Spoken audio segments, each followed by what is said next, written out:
두 배를 쓸 수 있는지 그 반 정도는 50% 정도는 제가 알려드릴 수 있어요.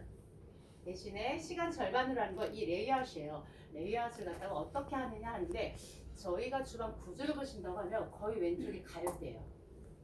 그리고 오른쪽이 개수대.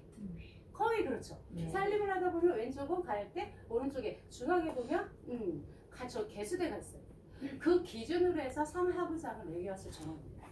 그러니까 지금 여기서 레이아웃을 식기류를 정한다. 그럼 어디에 써야 될까요? 식기류를 만약에 내가 3부장에 수납을 한다. 그러면은 어디다가 수납을 해주면 제일 사용하기가 편할까요? 맞아요. 개수대 위에. 왜냐하면 우리는 항상 식기류 같은 경우 설거지를 하잖아요. 네. 설거지하기 때문에 그 동선이 멀면 어때요? 불편해요. 네, 뭐든 어디다 수납을 한다고 하면 안에다가 저희는 일단 정리 수납이라는 거는 나와 있는 물건을 넣자. 지금 이 교육을 시키는 거거든요. 그런 의미에서 본다면 제일 가까운 동선은 개수대 위에가 모든 식기류가 수납이 돼야 된다. 이렇게 하고 만일에 식기류를 정리를 한다. 그런다면 그 장에 세 칸이잖아요. 상부장에 거기 있는 물건을 다 꺼내는 거예요. 근데 물건을 꺼내고서는 우리가 안전하게 조금 더 이렇게 놓을 자리를 마련해야 되거든요. 근데 주방에서 제일 넓은 자리가 어딜까요? 선생님들 그걸 다 꺼내요. 그럼 어디다 놓으실 거예요? 선생님들? 식탁이. 맞아. 끝. 식탁이나 아니면 바닥에 조금 더 바닥 공간이 넓은 데가 있잖아요.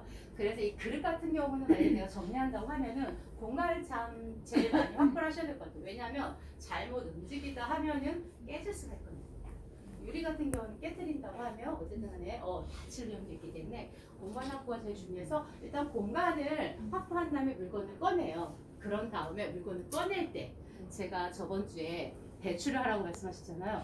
그러니까 물건을 꺼내면서 거기서 내가 사용하지 않는 물건, 설레지 않는 물건 이런 물건을 바로바로 쓰레기 봉투를 하나, 둘, 세 개 재활용 쓰레기 봉투, 그 다음에 일반 종량제 봉투 이렇게 해가지고서는 두 가지를 놓고서는 바로바로 배출을 하는 거예요. 그렇게 걸러내고서는 그 다음에 수납 방법을 정하는 거죠.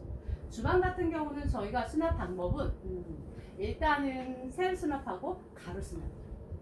왜냐면 가로 수납이라고 한다면 싼눈 수납을 말해요. 근데 주방은 유일하게 지금 싼눈 수납을 할 수밖에 좀 없는 물품들이 많아요.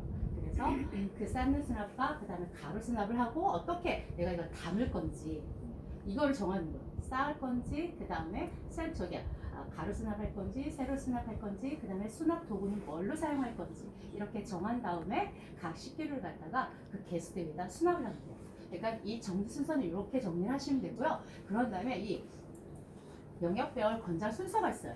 근데 이거 순서는 상부장부터 베란다를 이렇게 하나하나 하든 아니면 서랍부터 베란다까지 하든 이거는 선생님들이 편한 대로 아무거나 정하시면 돼요. 그런데 중요한 건 우리가 공부를 하더라도 딱 그날 얼마큼 할 건지 목표를 정하죠. 목표를 정하면 제일 중요한 건 뭐죠? 그렇죠. 실천인데 그날 그 목표량을 끝내는 거예요. 네. 정리도 마찬가지요. 정리를 시작한다고 하면은 만약에 내가 서랍을 한다고 하잖아요. 그러면 서랍의 목표는 그날 내가 이 서랍을 다 끝내야지 하면 그날 끝내셔야 돼요. 조금 끝내고 왜 이렇게 며칠에 걸쳐가지고서 이렇게 찔끔찔끔 끝내시잖아요. 그러면 나중에 정리 못하세요. 맞아. 공부도 마찬가지예요. 공부도 보면 왜 우리가 한 과목을 시작하면 이거 요만큼 하다가 덮어두고 이만큼 하다가 덮어두면 내일 보려면 어떻게 되죠? 처음부터 다시 그거랑 마찬가지예요. 그렇기 때문에 정리도 내가 상부장만 하겠다면 상부장을 다 오늘 중에 끝내요. 그렇기 때문에 그 물량하고 그 다음에 시간을 잘 조절하고 이 일을 정리를 하기 위해서 체력도 이걸 갖다가 관리를 하셔야 된다는 거예요. 강의 아마 나중에 선생님이 일을 가시거나 강의를 하시면 내가 만일에 오늘 살림을 하고선 나가서 일을 한다고 하면 체력이나 그 시간을 어떻게 활용할 건지 다 체계적으로 갖다가 짜시잖아요. 그거랑 마찬가지예요. 정리도 그날 이 물량이나 시간이나 체력을 잘 안배를 해서 하셔야 된다는 거예요. 다음 넘어가면 이제 이게 제일 중요하게 생각하는 게 제가 주방의 레이아웃이에요. 지금부터 시간은 제가 절반으로 줄여드린다고 그랬잖아요. 이 레이아웃을 지금부터 보시겠습니다. 지금 이게 3부장이에요. 3부장에 들어가는 거는 밥공기, 국공기, 명기, 컵, 잔, 물병, 도시락, 반찬통. 이거 외에 3부장에 더 들어갈 게 있나요, 선생님들? 선생님들 그 주방을 한번 상상을 스캔을 쫙 해주세요. 양념을 갖다가 상상해 놓으신 거예요. 어디다 넣어야 될까요? 전 거기다 넣거든요. 이따 알려드릴게요. 네, 그래서 일단은 기본적으로 우리가 상상이 들어간다면 요 밥공기, 식기류들이 많이 들어가요. 그래서 자 레이아웃 어떻게 잡냐면 지금 여기 보시면은 지금 여기가 지금 개수대가 되거든요. 왜냐면 쉽게 건조대가 바로 위에 있잖아요. 그렇기 때문에 그 중앙에 오른쪽에서 어쨌든 간에 개수대를 중앙으로 봤을 때 그 위에 바로 위에는 식기류를 모두 수납을 하는 거예요. 그리고 그 다음에 이 조리를 하면서 가열대하고 개수대하고 중간 사이가 있어요. 조리를 할 수 있는 그 가운데 공간에는 뭐를 넣어야 되냐면 반찬통이에요. 왜냐면 저희가 씻어가지고 뭐 조리를 한 다음에 반찬을 바로 담아야 되잖아요. 그래서 개수대와 가열대 사이에는 무조건 반찬통을 넣으시라. 그리고 컵은 어디로 가냐? 컵 같은 경우는 요즘 많이 정수기를 많이 사용하세요. 커피포트를 많이 사용하고 그쪽으로 컵하고 차들이 몰아주시면 돼요. 그러니까 이거는 그냥 공식이다 생각하고 외우시면 될 것 같아요. 개수대 위에는 그릇, 식기류, 그 다음에 개수대와 가열대 중간에는 반찬통, 그런 다음에 컵은 그 다음 정수기 위에, 커피포트 위에. 그렇게 된다고 하면 우리가 물을 마실 때 정수기 바로 위에 컵이 있다면 어때요? 사용하기 편하지. 그리고 만약에 개수대 위에 보면 거의 밥솥이 뭐 싱크대에 있는 경우도 있고 전기밥솥이 아니면 별도로 떨어져 있는 경우도 있거든요. 근데 대부분 어쨌든 우리가 개수대와 가열대 사이에 만일에 반찬통이 놓여져 있다 하고 그릇이 개수대 위에 있다면 우리가 상차림할 때 접시 꺼내고 반찬도 꺼내고 바로바로 담을 수 있기 때문에 시간이 그만큼 절약이 된다는 거예요. 그래서 상장 같은 경우는 이렇게 레이아웃을 정해서 넣으시면 돼요. 그래서 선생님들이 지금 생각하실 거는 우리 집의 레이아웃은 제대로 되어 있나? 오늘은 점검을 해보실 거예요. 점검을 해보시고 만약에 정리를 한다 싶으면은 이렇게 레이아웃을 잡아서 좀 바꿔보세요. 우선 그러면은 불편하더라도 다음에 편해지실 거예요. 그럼 자 이제 하부장으로 가겠습니다. 하부장에 들어가는 거는 짠! 다시 한번. 하부장에도 마찬가지예요. 하부장에는 조금 더 밑에 무거운 제품들이 들어가는데 냄비, 프라이팬, 믹싱볼, 뭐 채반, 도마, 쟁반, 칼, 세제 여기에다가 믹서기 같은 거가 많이 들어갈 것 같아요. 근데 여기 개수대 여기를 보시면은 여기가 어디냐면은 개수대 밑에예요.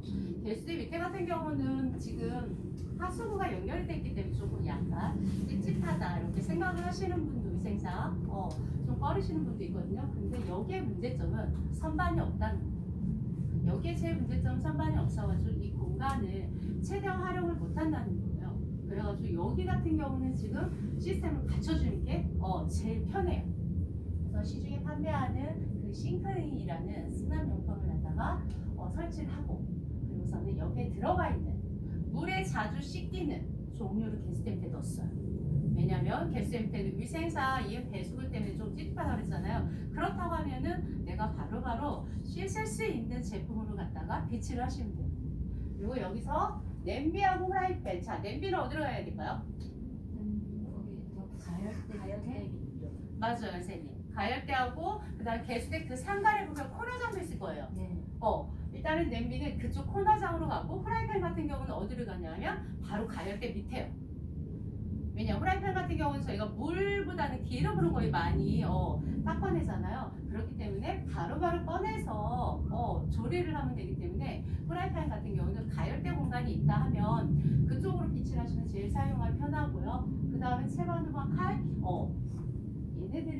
얘네들은 이쪽으로 들어가면 될 것 같아요. 자, 이렇게 공간을 그래서 잘 위아래를 갖다가 전체적으로 활용만 잘 하신다고 하면 수납이 다 가능하거든요. 이렇게 해서 하부장은 이렇게 레이아웃을 잡으시고요. 그 다음에 서랍으로 가겠습니다. 서랍은 제가 저번 주에 레이아웃을 아예 정해드렸어요.